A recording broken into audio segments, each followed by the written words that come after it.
My name is Alara June Whitfield. I'm 35 years old, and last December, my family decided my children were too young to be considered family. It wasn't phrased that way, not exactly. It came wrapped in my mother's efficient December tone, like she was juggling seat charts for a charity gala and not just Christmas dinner. "Your kids don't need to come this year," she said. "It's adults only." There was a laugh on the line. My brother's, low and smug and familiar. "Exactly," he added, like a punchline to a joke he'd told long before I picked up. "They don't belong at the table." I looked at the twinkle lights I'd never taken down from the kitchen window, their soft gold reflected in the black glass. Behind me, the dishwasher clicked into its drying cycle, and the apartment air smelled faintly like clementines and dust. I said, "All right," and hung up before my voice could become something I'd have to apologize for later. Dan, my boyfriend, was in the hallway with a laundry basket hooked on his hip, listening without trying to. "That was your mom," he said, not a question. "Adults only," I said, "kids excluded." He didn't say maybe they didn't mean it. He didn't say give them the benefit of the doubt. He set the basket down, walked into the kitchen, and leaned against the counter close enough that I could see the tiny white scar by his left eyebrow, a souvenir from a 7th grade skateboard. "Then we're not going," he said. No drama. Just clarity, the kind that makes the air feel colder and cleaner all at once. Here's what my family never quite understood. Silence isn't surrender. Sometimes silence is a ledger. For years, I let them count me as the quiet one, the reliable one, the one who would understand that budgets were tight and tempers were tradition. I didn't flash anything they could measure. No designer labels, no photos from rooftop bars, no ring for them to appraise. They missed the part where quiet can hold an ocean, and I'd learned to swim in it. I had planned gifts this year, real gifts, the kind that take forethought and listening. Limited edition Lego sets for my brother's twins. A silk scarf my mother once pretended was too good for her when she thought no one was watching. A signed baseball for my father, who always said sports were just noise, until his voice changed during the 9th inning. And for my brother, because I am the kind of fool who plans surprises for people who laugh at my children, an engraved smartwatch. The real one, not the knockoff he pretended not to covet. That night, I pulled everything from the hall closet where I'd hidden the wrapped boxes like small, beating animals. The cool paper rasped beneath my fingers. Dan didn't ask what we were doing. He grabbed his coat. We drove across town to a shelter with a blue, flickering open sign that made the frost on the sidewalk glow electric. Inside, a woman with tired eyes and a Christmas sweater that had survived more than one December took our names and then our breath away by not acting surprised. "We got a mom with 2 boys," she said, scanning the labels. 7 and 4. The numbers startled me like déjà vu. "These," I said, touching the Lego sets, "for them." Her mouth trembled in a way that made me feel both gentler and angrier than I had all day. When we left, the automatic door hesitated, then slid open with a sigh, like it was tired of watching people weigh generosity against pride. On the ride home, Dan drove with one hand on the wheel and the other on my knee, an anchor disguised as a gesture. The city passed in glassy streaks, bridges, steam grates, a couple dragging a Christmas tree wrapped so tight it looked like something kidnapped.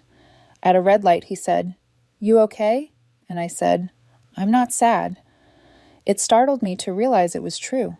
Later, when the apartment was dark and our building had settled into the hum of a night that belonged to other people's parties, I lay awake and listened to the radiator tick like a metronome.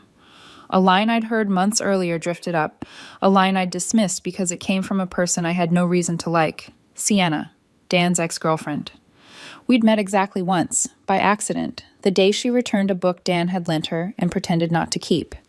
She'd looked at me with the unfriendly curiosity of someone who remembers being the main character and said to Dan, "Careful with families that measure love in receipts." It wasn't meant for me, but it lived in my head like a splinter anyway. Christmas morning was snow quiet and pancake warm. The kids didn't know they'd been excluded. They knew snowman-shaped pancakes and cocoa with too many marshmallows and the gravity of being allowed to open one small gift before breakfast because I said so. Music from the speaker made the kitchen feel like a movie that had decided not to be sad. At exactly 9:01 a.m., my phone buzzed. My mother's name lit the screen. No greeting, no emojis, No punctuation. Just verdict. They're crying. Where are the gifts? I stared long enough to feel the heat of shame try to climb into my throat. Then I typed, "You said it was adults only." I didn't add Merry Christmas because I am done giving people ribbon for their knives. No response. The quiet felt like a clean hallway in a house I hadn't realized was mine to keep. When you make a decision like that, clean, final, definitive, some part of you waits for the recoil. For the moment, the universe remembers you are small and drags you back into place. It didn't come. Not then. Not when we spent the afternoon building a fort in the living room and the kids declared it a castle. And Dan, grinning, asked for a password we kept changing. Not when I stepped on a Lego and swore in a whisper I hoped the kids wouldn't learn. Not when the sun lowered itself onto the neighboring rooftops and turned every window into a gold coin. It came 2 days later, in the shape of my mother's number, lighting up my screen again and again, and then my brother's text arriving with the same grace he'd shown on the phone. "Real mature move, Ilara. Hope your kids enjoyed those Lego sets meant for mine." I showed Dan. He shook his head and said nothing because sometimes the kindest thing a person can do is refuse to narrate what you already know. I didn't reply, not because I didn't have words, but because anything I sent would be an invitation to a room I had finally walked out of. What my family didn't know, couldn't know because they never asked, was that love had been expensive for me, and not just in December. I had quietly covered what they called tight months for 5 years. $600, like clockwork. I labeled it in my bank app as utilities because the truth felt like a light I wasn't ready to turn on. The payment sat there every month like a small tax on the version of me they preferred. Helpful, quiet, grateful. That week I canceled it. No ceremony, no speech. Just a line severed, like a cable cut in a wall you plan to knock down. On New Year's Eve, my parents sent an invitation to dinner, dressed up as diplomacy. "We should talk," my mother wrote, as if the problem had been scheduling all along. Dan asked if I wanted to go. "Yes," I said, and this time I recognized the steadiness in my voice. Not to make peace, to tell the truth. Before we left, I took the small white envelope from the kitchen drawer where I'd begun to save proof of my life, the notes you keep for yourself when you suspect someone will one day insist you imagined everything. Dan slid the envelope into his jacket pocket without asking what was inside.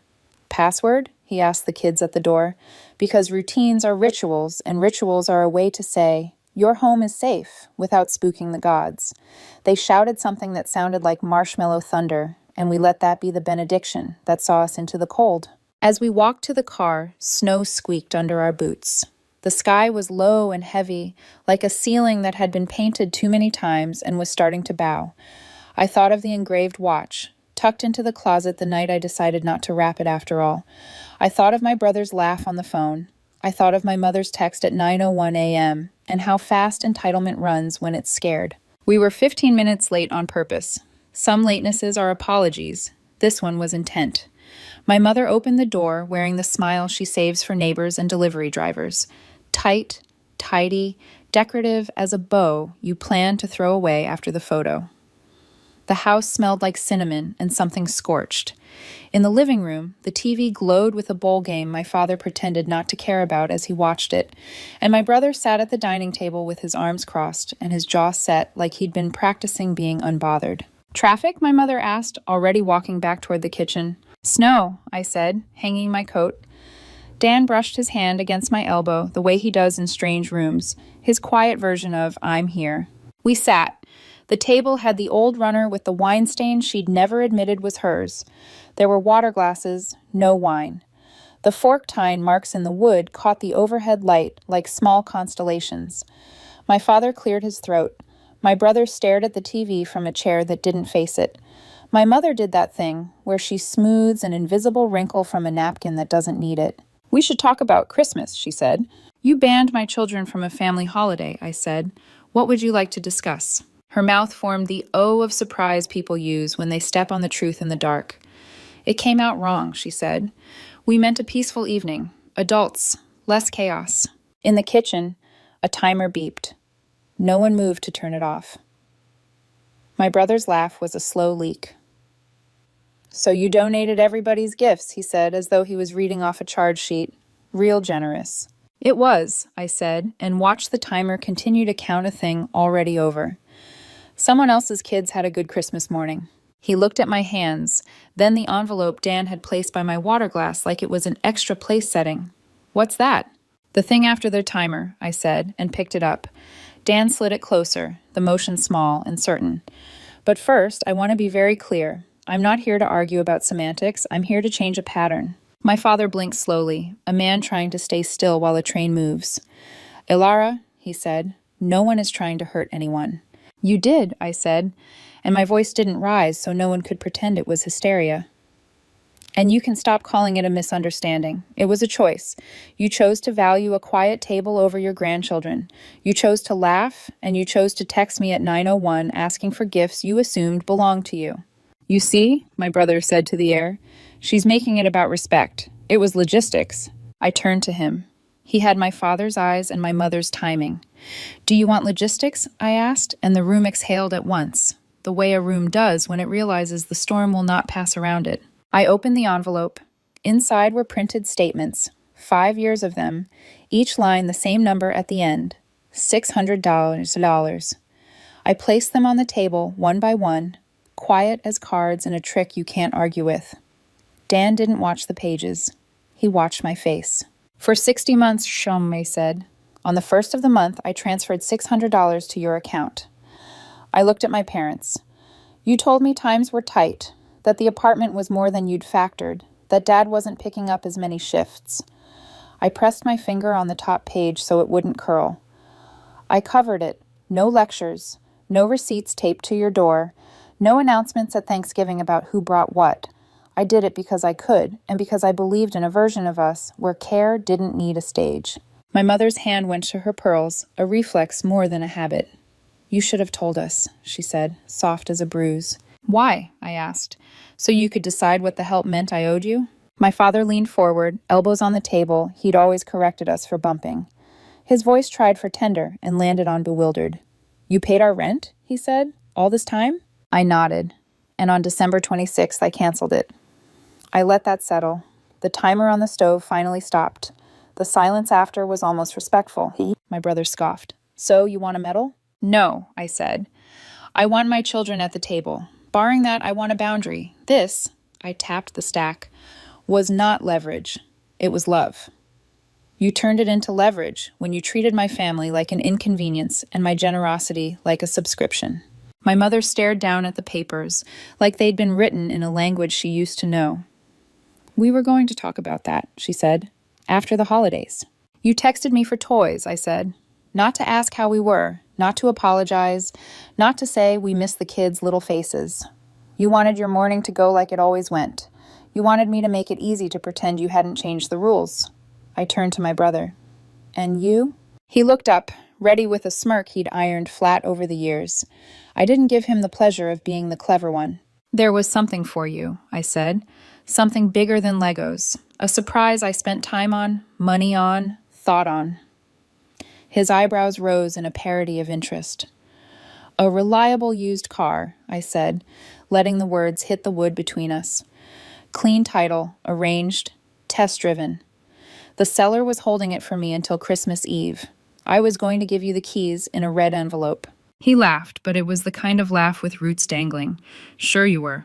Ask Dan, I said. He went with me. Dan nodded once, and the nod meant there are facts, and I am not afraid of them.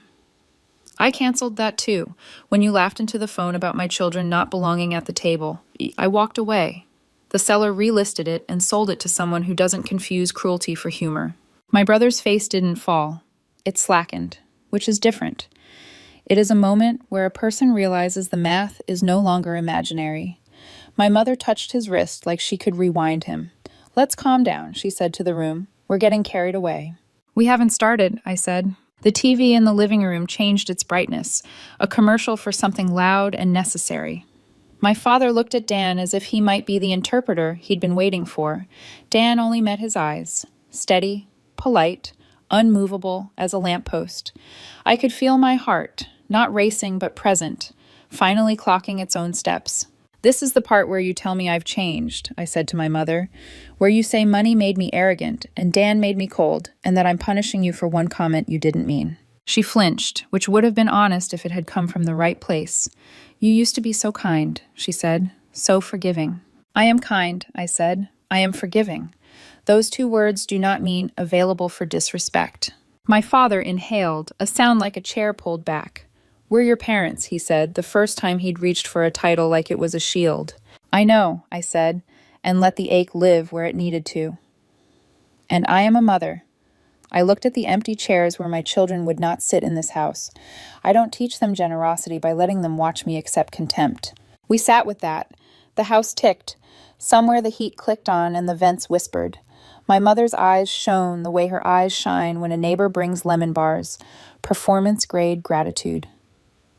If you had told us about the rent, she said, we would have thanked you properly. We could have planned. You did plan, I said, for my silence. My brother pushed his chair back, the scrape intentional. Fine, he said. You win Christmas. You get to feel righteous. But don't act surprised when you need this family and we remember how this felt. I turned to him. You already remembered how it felt, I said. That's why you laughed. He looked briefly, like a boy who'd been told his trick was obvious. My father stood, as if to end the scene by changing his altitude. What happens now? He asked. What happens now, I said, gathering the statements back into a neat deck, is simple. I will not be covering your rent anymore. I will not be attending holidays where my children are selectively uninvited. I will not explain myself to relatives who only appear when there's a performance to applaud. You can't just cut us off, my mother said, voice small and mean at the same time. You did, I said, when you told me my kids didn't belong at the table. Dan stood with me. Small movement, large meaning. He set the envelope back in his jacket, like you do with a document you might need again if anyone tries to tell you your memory is a liar. My father's face softened into something that might have been grief if it had been allowed. My mother's hand stayed on my brother's wrist, pulse to pulse like she could transfer sense by osmosis. At the door, my mother called after us, her voice bright and brittle, the way glass sounds right before it becomes a story. Alara, she said, be reasonable. I turned. The foyer mirror held 4 versions of the scene, and none of them looked like family. I am, I said, for the first time in years. Outside, the snow had turned to a dry glitter that sifted down without commitment.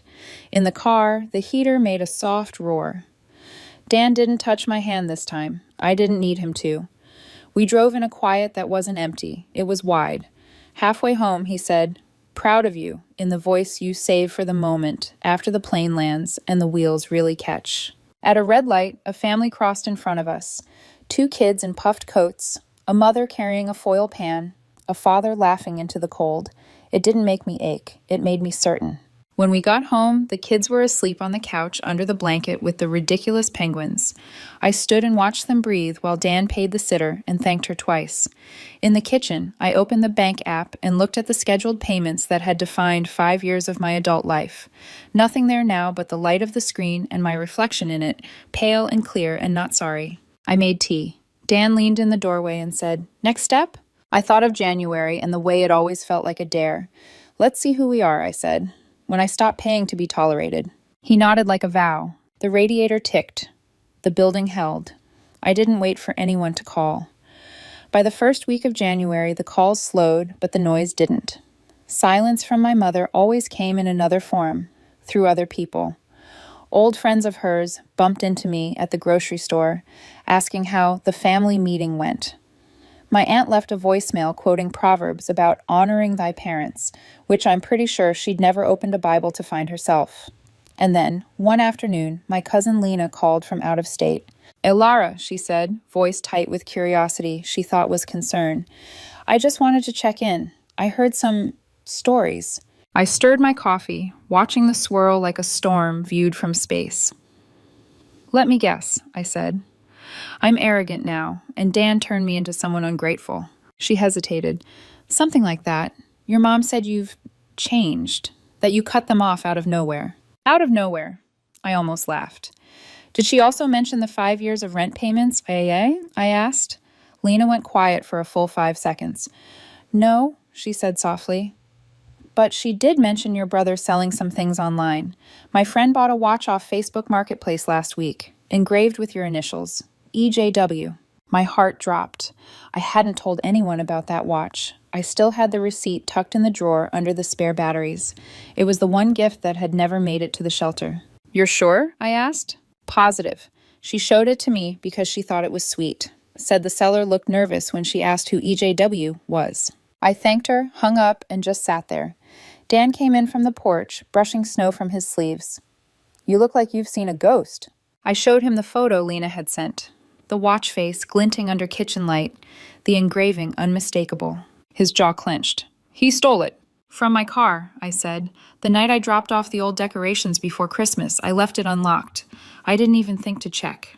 Dan's eyes darkened. You want me to call him? No, I said. I will. The phone rang twice. My brother answered on the third ring, casual, like he'd been waiting. Hey, sis. You have my watch. A pause, then a sigh. Oh, that.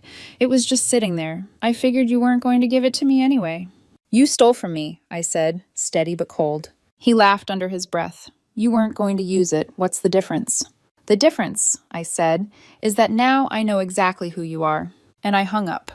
Blocked his number. The sound of the call ending was so final it felt ceremonial. That night, I didn't cry. I didn't even feel anger the way I expected. It was cleaner than that, like pulling out a splinter you'd been living with so long you'd forgotten the ache wasn't normal. Dan found me at the kitchen table, laptop open, spreadsheets glowing. What are you doing? Math, I said. He smiled carefully. That's usually my line. I turned the screen so he could see. I had listed every dollar I'd spent on my family in the last 5 years. Rent, gifts, flights, surprise bills I'd covered, last-minute loans that were never repaid. When I totaled it, the number looked unreal, almost $50,000. Dan whistled low. That's half a house. Exactly, I said. So we're going to spend it like it's ours. He frowned. Meaning? Every dollar I used to spend on them, we redirect it. To us, to the kids, to our house, to things that matter. He leaned back, crossing his arms. What about guilt? I'm tired of buying guilt and calling it love. We spent the next hour reworking our budget, laughing in disbelief at how much lighter the numbers felt. For the first time, money didn't represent survival. It represented peace. After we finished, Dan poured 2 glasses of wine. So, what's next? Nothing, I said. That's the point. He smiled, slow and proud. You know, Sienna once told me something. I froze. It wasn't that her name hurt. It was that it surprised me to hear it said out loud after so long. What did she say? That I was good at rescuing people who didn't want to be saved. And I told her maybe I just hadn't met the right kind of person yet. I tilted my head. Meaning me? He smiled. Meaning someone who doesn't need rescuing. Just someone who deserves peace. For a moment, I let that land. He wasn't the man Sienna left anymore, and I wasn't the daughter who kept paying to stay in a family that didn't want her children in the room. We sat there, surrounded by the hum of our quiet apartment, the kids asleep, the air finally still. It felt like standing in the eye of a storm after years of wind. 2 days later, an email arrived from my father. Subject, a favor. He wrote that the rent was overdue, that my mother was stressed, and that if I could just help this month, he'd pay me back soon. He ended it with, you know how your mom gets when things are tight. I read it twice, then a third time, until the words stopped vibrating with memory and just looked like text on a screen. They didn't get it. They still thought this was temporary, like I was a child having a tantrum who'd eventually cool off. Dan saw the email over my shoulder. You gonna answer? Not yet, I said. I don't want to reply while my heart's still soft. He nodded. I can draft something if you want. No, I said. I already have it in my head. I just need time to mean it. For 3 days, I let the email sit there. Every time I walked past my laptop, it glowed at me like an open wound. But by the third night, I wasn't angry anymore. I was certain. I opened a blank reply and started typing. Dad, I won't be covering the rent anymore. I need to prioritize my own family. I hope things work out for you. That was it. No bitterness, no apologies, just boundaries written in plain text. I hit send, closed the laptop, and felt something leave my chest that I didn't know was still inside. 2 days later, my phone rang again. The number was unfamiliar. I almost didn't answer, but something told me to. Ilara? It's Lena again, my cousin said. I thought you should know. Your mom's telling people you've gone cold, that Dan's poisoned you against your own family. Of course she is, I said, half laughing. She also said, Lena continued, hesitant, that you're refusing to help while your parents are in financial trouble. She's making it sound like you abandoned them. I looked at the coffee table, at the Lego castle still half built from the kids' latest project, one tower leaning like it was learning how to stand. They abandoned me first, I said quietly. Lena sighed. I figured. I just thought you should hear it from someone who doesn't believe it. Thank you, I said. I appreciate it. After we hung up, Dan came over, wrapped his arms around me, and whispered, You did the right thing. I know, I said, surprising myself again with the calm in my voice. But they're not done yet. He pulled back, eyebrows raised. You think they'll push harder? They always do, I said. When the money stops flowing, they start drowning, and they'll call it love. I didn't know then how right I was, because within a month they'd find a new way to reach me, not through guilt or gossip or phone calls this time, but through paper, the kind written in my mother's looping cursive and sealed with a stamp heavy enough to sound like a warning when it hit the mailbox. And that letter, more than anything they'd ever said, would prove how far they were willing to go to pull me back. The envelope arrived in early February, heavy, cream-colored, no return address, my name written across the front in my mother's perfect cursive, the same handwriting that used to label my school lunches and later my report cards, before it started writing guilt in loops. Dan found it first. He set it on the kitchen counter like it might explode. Do you want me to open it? He asked. I shook my head. If I read it, at least they can't twist what I imagined it said. He nodded, understanding the particular kind of exhaustion that comes from second-guessing manipulation. I waited a full day before opening it. When I finally did, the paper smelled faintly of perfume, the kind she wore when I was a child. For a second, I saw her the way I used to, standing by the mirror, humming off key while she fastened earrings, telling me that presentation was everything. The letter began tender, too tender. Alara, I still remember the time you got lost at the museum when you were 9. I was frantic. I prayed out loud. I begged God to bring you back to me. When I found you near the gift shop, I promised I'd never take my eyes off you again. The memory hit harder than I wanted it to, but the next paragraph was the pivot I'd expected. That's why it hurts so much to see the woman you've become. Cold, distant, cruel. You've embarrassed this family. You've allowed a man to harden your heart. I stopped there. It was almost impressive how predictably the letter unraveled, from nostalgia to accusation in a single breath. By the last page, she was quoting scripture about forgiveness and signing it with "Love always, Mom." No apology, no acknowledgement, just guilt dressed in poetry. Dan came in from the living room, saw the look on my face, and didn't need to ask. Burn it, he said. I nodded. He lit a match, held the corner of the paper to it, and watched it curl into ash in the sink. We didn't say a word. The smoke smelled like old perfume and lies. The next week, a new message came, but this time, not from her. It was an email from the landlord of my parents' building. He wrote politely, Mrs. Whitfield gave me your address and said you've always handled their payments. Rent has been overdue since January. Could you confirm the transfer date or let me know how you'd like to proceed? Attached an invoice, $9,800, due immediately. My hands went cold. Dan looked over my shoulder, reading the message aloud in disbelief. She gave him your email? Told him you handle their rent? She's trying to pull me back in, I said, through paperwork. It wasn't about the money anymore. It was control, using bureaucracy as a leash. I called the landlord directly. Sir, I said, voice even, I don't have financial power of attorney. I'm not responsible for that lease. Please remove my contact information from your file. He sighed, the way someone sighs when they've seen this before. You're not the first child to get pulled into their parents' bills, he said. I'll handle it. You take care of yourself. After I hung up, I sat at the kitchen table until the tea went cold. Dan finally broke the silence. They'll keep finding ways, Alara. You know that, right? Oh. I do, I said, which is why we need to move. He froze. Move? Yes, out of state. Somewhere they can't just drop by. Can't use my address for their emergencies. He studied me, half smile forming slowly. You've already looked at listings, haven't you? I smiled back, too, actually. That night, we stayed up late, scrolling through homes in quiet towns with trees and good schools, and the kind of silence you can live inside. For every place we bookmarked, I felt my chest loosen another inch. By March, we'd chosen one, 2 counties away, enough distance to breathe without looking over our shoulders. We didn't tell anyone, not even Lena at first. We packed gradually, quietly. Every night after the kids went to bed, we boxed memories while whispering like fugitives. By June, we were gone. No goodbye post, no family announcement, no forwarding address. The movers came at dawn. By sunset, the only thing left in the old apartment was an echo and a faint ring where the couch had sat too long. The new house smelled like pine and possibility. Big windows, a yard where the kids could chase light without hitting walls of judgment. The first night there, we ate pizza on the floor, laughing as if laughter had been waiting for us in the boxes. When the kids fell asleep, Dan and I stood outside under the porch light. He took my hand. "You realize," he said, "we're free." I exhaled, feeling the air go all the way down this time. Yes, and it feels terrifyingly good. Over the next few weeks, the peace settled in, like dust on sunbeams. The kids adjusted faster than I did. New school, new friends, new rooms. Dan set up his home office.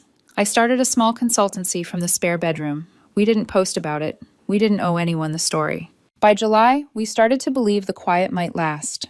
Until one afternoon, a small white box appeared on our doorstep. No name, no sender. Inside, a photo album. Every page filled with pictures from my childhood. Birthdays, holidays, vacations. But in every photo, where Dan appeared, someone had taken a black marker and crossed out his face.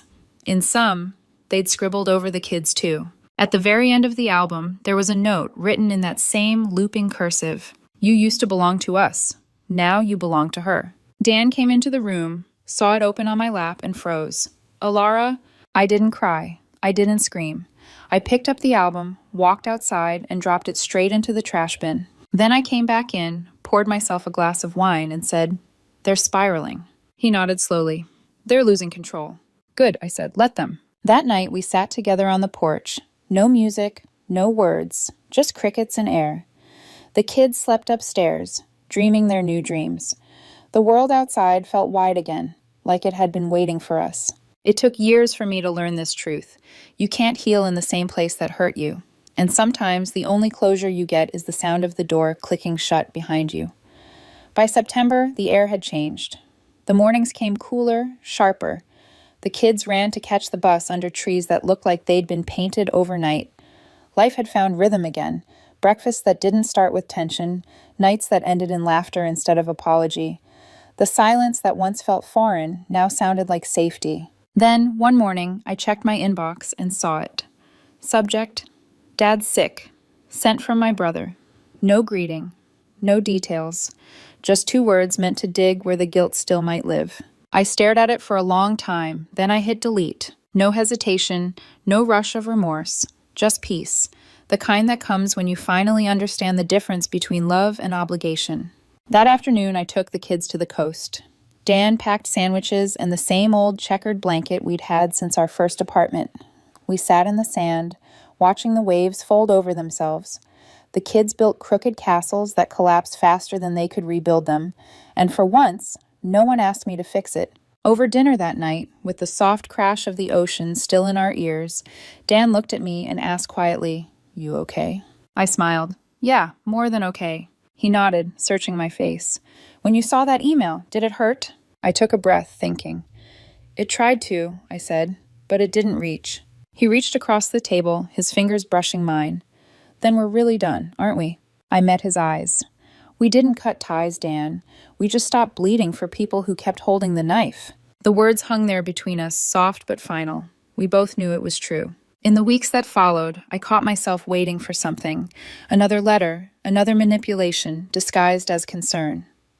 But nothing came. Just the sound of our own lives, steady and whole. In October, Dan's business picked up. My consultancy grew faster than I expected. The kids decorated pumpkins on the porch, their laughter echoing into the street. When the younger one asked if Grandma and Grandpa would visit for Halloween, I hesitated, then said simply, "No, sweetheart. They live far away now." And she just nodded, unconcerned, and went back to carving. Children have a way of accepting what adults complicate. One evening, Dan brought home a small gift, a worn guitar he'd found in a thrift shop. "You used to play," he said. I brushed the dust from the strings, strummed once, and felt the vibration hum through the quiet house. It was out of tune, imperfect, but alive, like me. Later that night, we sat on the couch. Dan glanced toward the window where the wind pushed at the curtains.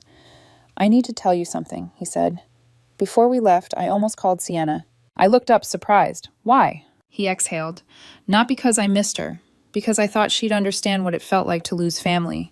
I didn't know how to hold all that anger and still be decent. I nodded. And did you call her? He shook his head. No, because I realized I didn't want understanding. I wanted peace, and I already had that. Here. I reached over, lacing my fingers through his. Good answer, I said softly. The next morning, the sunrise slipped through the blinds in thin golden lines. The kids clattered down the stairs, half-dressed for school, arguing over whose turn it was to pack the snacks. Dan kissed me on the forehead before rushing out for a meeting.